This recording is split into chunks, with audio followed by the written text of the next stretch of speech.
Computing contacts in proteins is important to several studies of bioinformatics, such as folding prediction, thermodynamic stability prediction, protein-ligand interactions, and understanding the impact of mutations for genetic diseases.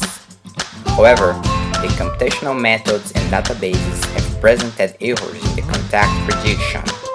The solution is the manual analysis of all contacts, but the databases are very large.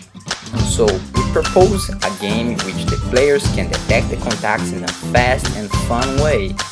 Now, we present proteingo, a game and a method to collect a manually curated database of contacting proteins. Our main goal is to evaluate if the curated produced dataset can be used for machine learning training